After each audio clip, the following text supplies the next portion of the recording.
Jasa pencucian kendaraan bermotor pada hari perayaan Tumpek Landep kecipratan rejeki.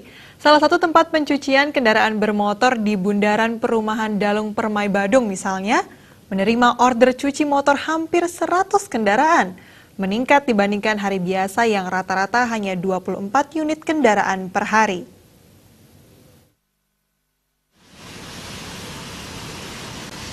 Sejak pagi hari, pemilik sepeda motor sudah mendatangi jasa pencucian motor di Bundaran Perumahan Dalung Permai.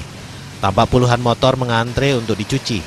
Satu unit sepeda motor dikenakan biaya jasa mencuci sebesar Rp15.000 hingga Rp20.000 tergantung cc sepeda motor.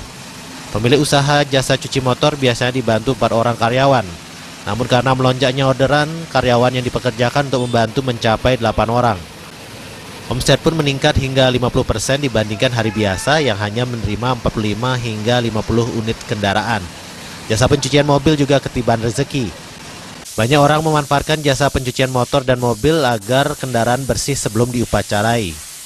Hari biasa ya sekitar 40-50, tapi untuk hari raya begini bisa 2 kali lipat.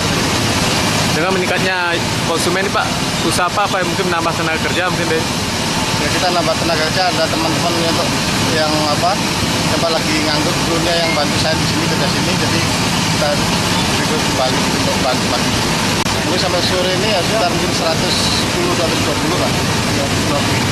Ada peningkatan, Pak ya? Untuk hari raya memang ada peningkatan sekitar 50% ya. Pada momen Hari Raya Tumpek Landep, Krama Bali pada zaman dahulu melakukan upacara pada benda-benda pusaka dan tempat pembuatan senjata atau pande. Seiring perkembangan zaman, masyarakat membuatkan upacara memohon keselamatan untuk semua hal yang terbuat dari logam, termasuk sepeda motor dan tempat usaha yang menggunakan mesin. Winata, Bali TV.